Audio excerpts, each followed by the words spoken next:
All right, Shalom. Shalom.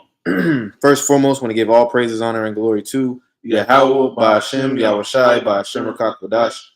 Double honors to the elders and apostles, a great millstone that taught us this truth, and shalom to the hopeful elect, the Akim and the Akwaf scattered around the four corners of the globe.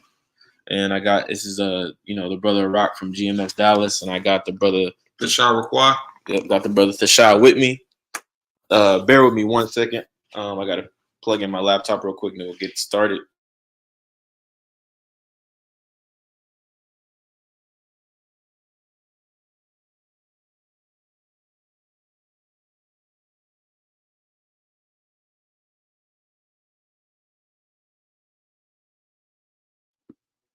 All right. So in this lesson, we just wanted to touch on prophecy, touch on some developments taking place around the globe. All right. Of which, the most obvious one is, the war that's taking place in Ukraine between, Babylon the Great and Russia, pretty much. But now, as, has been developing over the last few months, things in the Middle East are getting hotter and hotter by the day. And I'm gonna start off with this just to kind of lay the groundwork, because the Lord, these are one of the things that the Lord mentioned to us in Matthew the 24th chapter. All right, about us hearing wars and rumors of wars. Now we know, according to the scriptures, according to Esau's track record, Esau is always at war, but this time is different. This time is different. There's a different spirit that's on E right now, and he's basically acting a complete ass out there in the Middle East. But he's getting ready to find out. He's getting ready to find out why the Lord called Ishmael a wild man. Real quick. And what we see happening is basically the Arab world. All right, Iran. Which are the Carmanians, according to 2nd Ezra 16. Right, amongst other nations. We'll see who else joins the party. Turkey could potentially join the party, right? But really, all the nations in the region are going to end up, in the Valley of Jehoshaphat. Contributing to the Valley of Jehoshaphat. That we know that's the end game, and then Yahweh Shem Shai is going, light it up. But I want to start with this. This is Matthew chapter 24 and verse 6. It says, and ye shall hear, let me share this tab. It says, and ye shall hear of wars and rumors of wars. See that ye be not troubled, for all these things must come to pass, but the end is not yet. Right? So again, we see the war developments, we see things happening, all right, and not weirdly, but I can't speak for everybody, but like as far as my YouTube algorithm is feeding me a lot of wars and rumors of wars. And I don't know if that's just the algorithm feeding me it or if it's just actually ramping up as far as, the reports coming out. But either way, okay, we see what's going on. All right. You had any precepts you wanted to bring out? About Kushai, because you quoted that one in Jeremiah, the least of the flock. Yeah, we'll get that. And then after that, for that Sirach 25:7. You got it. You mind if I hold that least of the flock on deck? I'm gonna read a little bit of this article and then I'm gonna pull it. Sorry. No, you good. So the title, it's on the timesofisrael.com. All right.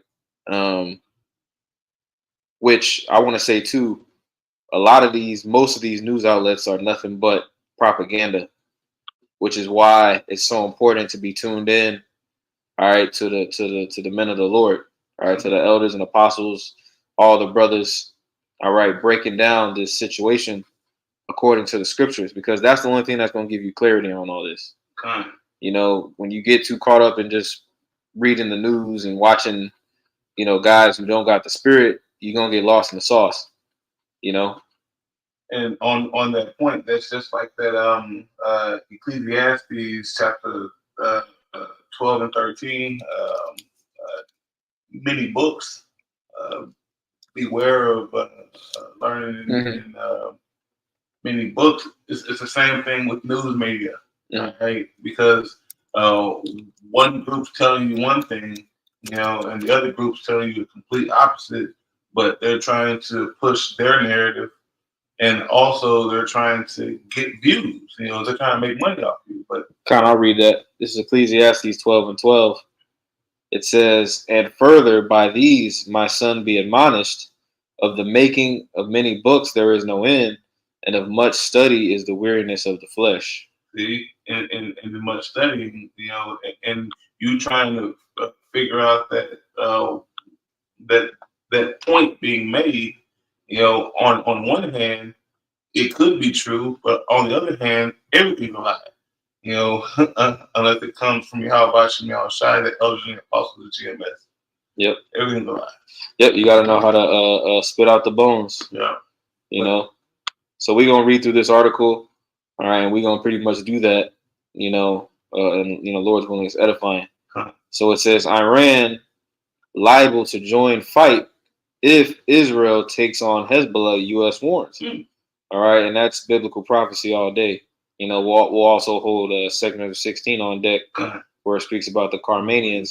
We'll break that down because there's no they're saying this like it's a possibility when it's a certainty. Thus saith the Lord. The trajectory in which this is going is pretty damn obvious that Israel is not going to stop. They're going to keep going until they turn up over there. It's just like America over there in Ukraine. They keep on poking the bear. They keep on fucking around. They're about to find out. Right. It says forecasting far-reaching fallout in case of full-blown conflict. Top general says America likely can't provide same air defense help as it did against Iranian barrage in April. Let me keep reading. But see, the reason why they can't provide it is because their technology is really flawed now. All right, it's not on a high scale like it used to. Now all their stuff is trash. So many missiles, so many bombs get through because I think their stuff is so outdated. Like you got it. So like. It says the top U.S. military officer warned on Sunday that any military offensive into Lebanon would risk an Iranian response in defense of the powerful Hezbollah terror group there, and that U.S. forces would be challenged to bolster Israel's air defense umbrella. Air Force General Charles Q. Brown, chairman of the United States Joint Chiefs of Staff, said Iran would be more inclined to support Hezbollah than it does the Hamas terror group in Gaza, particularly if they felt that Hezbollah was being significantly threatened. And that's important to understand. If you go into Hezbollah, matter of fact, let me do this. Let me type something in real quick, see what comes up. Let me type this in real quick. Because when you go into the history of Hezbollah, you'll find out that it's basically an Iranian proxy army, and then not only is it a proxy army, but it's also they got religious connections, a religious overtone, to their covenant, to their alliance. Yeah. I'll read this. Let me see. I'm just going to go on Wiki real quick, see what Wiki got. It says in 1985, this is on Wikipedia. It says in 1985, Hezbollah officially aligned itself with the Iranian regime and Ayatollah Khomeini leadership. Hezbollah has functioned as an Iranian proxy since its inception, and it is estimated that Iran provides substantial financial support ranging from 700 million to 1 billion annually. So there's the point. All right, this is this war between Israel and Hezbollah is going to lead to the Carmanians being inserted into the movie, man. Iran about to get tagged in. Let me read this. This is 2 Ezra 15 and verse 29. I'll start at verse 27.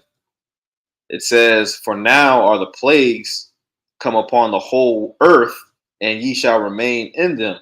Right? Because synonymously, the same time while these wars are popping off, all hell is going to be breaking loose here in America.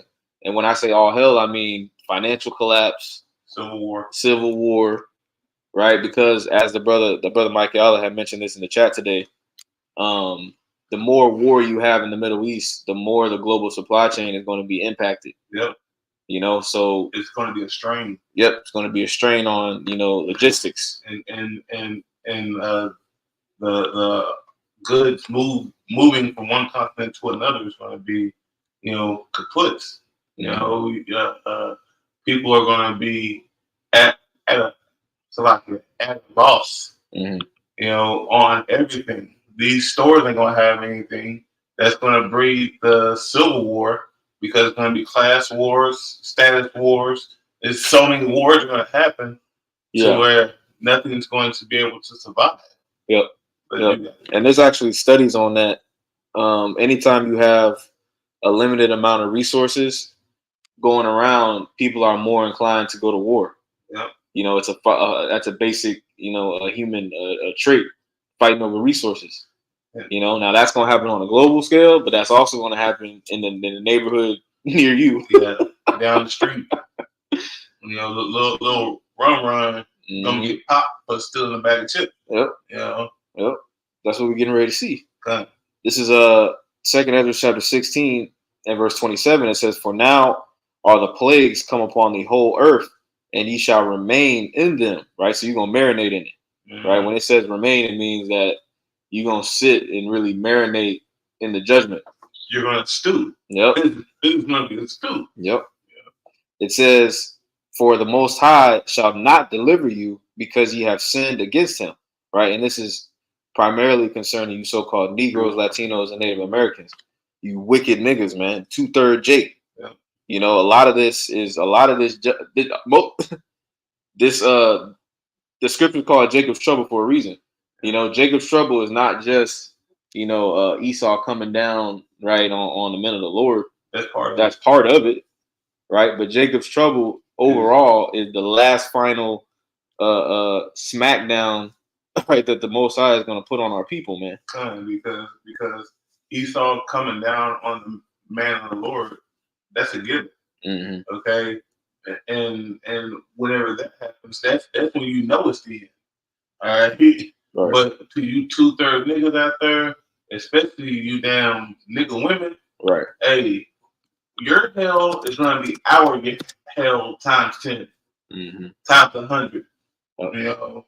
So hey, because it's gonna catch them off guard. Yeah, they haven't. Yep, they haven't been preparing. They haven't been mentally, going through these scenarios in their head. Meditating, praying, fasting. So they finna get effed up. Yeah, and that's why if you're in this thing of ours, you need to have in your mind to start separating from these people because they're gonna catch it worse from you. But how about Shimon Achai?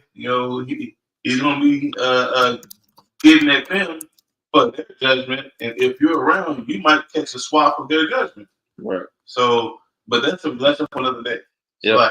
This is 2 Ezra 8 and 50. It says, "For many great miseries shall be done to them in the latter time." Or Salaki, it says, "For many great miseries shall be done to them that in the latter time shall dwell in the world, because they have walked in great pride." Right. So because of the pride that these people are walking around with, the Most High has prepared great miseries. 2 Ezra 8 and 50. And I want to get the definition of this word, miseries. It says a state or feeling of great distress or discomfort of mind or body. All right. Unhappiness, distress, wretchedness, hardship, suffering, affliction, anguish, torment, torture. And man, whew, I can keep going. Yeah. Right. Because the Lord has a special judgment for each and every individual on the planet Earth. That's what these people don't understand. These people think that Yahweh Shem Shai is shying away, all right, from putting people to death. Nah, y'all need to understand properly that his second code name is Alashijah. You know, mighty demon like power. Yep. You know, that's why he is needed to be feared. I got some. This is Deuteronomy 32 and 39. It says, "See now that I, even I, am He. There is no God with me. I kill and I make alive. I wound and I heal. Neither is there any that can deliver out of my hand." Right, and that scripture is going to hit y'all in the face real soon. You know, this reality, our reality, is going to become your reality. Yeah. Oh, that's like this Sirach 36. You know, how Yahweh Shem Shai is going to be magnified. You know, in the heathen. Well, Bible Shai, you can pull it. I think it's 3. You know. Yep. So I ain't mixing the words. You got it. Sirach 36 and 3. It says, I'll start at verse 1. It says, "Have mercy upon us, O Yahweh Shem Shai, and that's towards the elect. And behold us, and send thy fear upon all the nations that seek not after thee." And the 2/3, that's a nation of people that choose not to follow Yahweh Shem Shai. So they're lumped in with all these other nations in the world. Yep. You got it. It says, verse 3, "Lift up thy hand against the strange nations, and let them see thy power." And that's Yahweh Shem Shai, because he is that death angel. Right. He is that one that gets the business done for his father. You got it. That was verse 3. Let me jump back to the article. It says, let me just skip down. It says, "Israeli officials have threatened a military offensive in Lebanon if there is no negotiated move to push Hezbollah away from the border after more than 8 months of increasingly intense attack on towns and military posts in northern Israel." All right, so we're at the point where these, Israel, these small hats, all right, they're getting more and more aggressive towards Hezbollah. You know, they want the smoke. That's what's crazy. That's what's nuts about this whole situation. And they finna get it, man. They finna get it. That Jeremiah. Let me get that. Lisa Flood. Yep. This is Jeremiah chapter 50 and 45. It says, "Therefore hear ye the counsel of the Lord that he hath taken against Babylon, and his purposes that he hath purposed against the land of the Chaldeans. Surely the least of the flock shall draw them out." And that's what's happening. You know, the Houthis and the gutter rats, that they all coming together, to have a special party.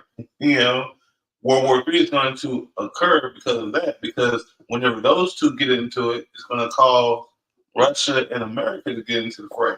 Yep. All right, and then the missiles will come, and then hey, we that much closer. Yep.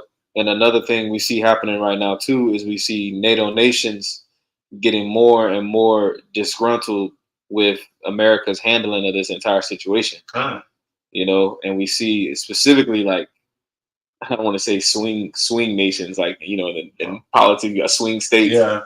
Like, Turkey, for example, as we go into, if Turkey swings to the other side, man, and aligns with Russia and Iran, that's going to be a real problem, bro. When you go into the stats, Turkey got the second largest military in NATO. So it could get real ugly real quick. All right, for Babylon the Great, this thing pop off. You got a point? I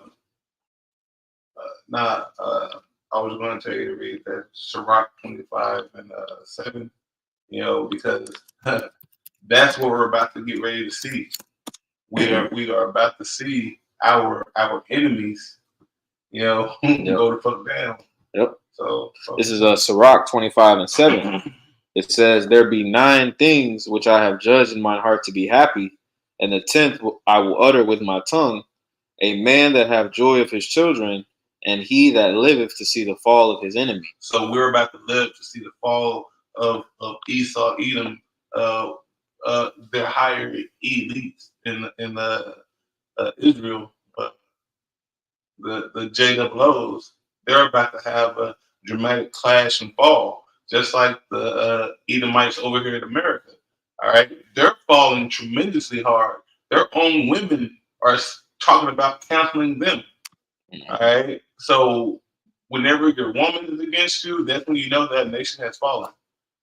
You know, but Yep. it's like, Let me go back to this article. It says, just days ago, Israel's military said it had approved and validated plans for an offensive in Lebanon, even as the U.S. works to prevent the fighting from spiraling in a full-blown war. Now, that makes no sense. They don't care. They don't care. You know, they're like, oh, okay, well, they're going to be that dude that increases the fight whenever his big brother says, nah, bro, I don't want no smoke. He's like, nah, man, fuck that shit. So sorry. It's like from a piece. You know? I mean, it just shows you the contradiction. The pride. The contradiction, you know, that America, all the nations of the earth are seeing just how wicked Esau really is. Because on one hand, this point is saying Israel is about to go on offensive, but then it's trying to say that the U.S. is working to prevent the fighting. But when you go into it, where is Israel getting all the weapons from? From America. They're getting them from America. You know? So, but that's Psalms 140 all day. You know, the bloody man that the scriptures speak about. Woe ye bloody men. Yep. Yeah. This is, I'm going to keep going. It says, Prime Minister Benjamin Netanyahu said Sunday he hoped a diplomatic solution could be reached, but he would solve the problem in a different way if needed. So he basically just said, hold my beer. Yep. I got something for that. And you keep going. Go ahead. It says, we can fight on several fronts, and we are prepared to do that, he said. The issue is expected to come up this week as Defense Minister Yoav Gallant visits Washington for meetings with U.S. Defense Secretary Lloyd Austin, Secretary of State Anthony Blinken, and other senior U.S. officials. U.S. President Joe Biden's senior advisor, Slovakia. It says U.S. President Joe Biden's senior advisor, Amos Hochstein, met with officials in Lebanon and Israel last week, an effort to de-escalate tensions. Hochstein told reporters in Beirut on Tuesday that it was a very serious situation and that a diplomatic solution to prevent a larger war was urgently needed. Let me see if there's any more on this. And do you know the joy of all this? We already know how it's going to end. Right. We already know through the spirit and power of they're going to go down, and that's going to help the kingdom of heaven be instituted. You know, this happens, the chip happens, you know, and the missiles happen. And we home, we get to awake from our sleep, you know, through the spirit and power of coming and sealing the elect and calling them up. I'll read this last part and then finish the rest of 2 16. It says Hezbollah, Iran's most important proxy in the region, says its attacks are aimed at supporting Hamas. Israel launched an offensive against the Palestinian terror group in Gaza after it attacked Israel in a shock onslaught on October 7th, killing some 1,200 people and taking 251 hostage. An escalation in the conflict could also trigger a wider involvement by other Iran-backed terror groups in the region. Hezbollah leader Hassan Nasrallah said in a speech Wednesday that leaders of terror groups and militias from Iran, Iraq, Syria, Yemen, and other countries have previously offered to send tens of thousands of fighters to help Hezbollah. But he said the group already has more than 100,000 fighters. All right, so let me get this in 2 16. All right, because he mentioned in that statement up to Iran, Iraq, Syria, Yemen, and other countries, right? In that region.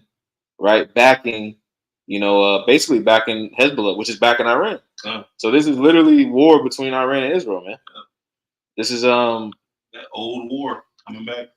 Yep. This is 2 Ezra 15 and 28. It says, "Behold, a horrible vision, and the appearance thereof from the east," right? The Middle East. Yep. It says, "Where the nations of the dragons of Arabia shall come out with many chariots, and the multitude of them shall be carried as the wind upon the earth." Meaning they're gonna make that move, man. Yep. They're gonna move in. It says that all they which hear them may fear and tremble.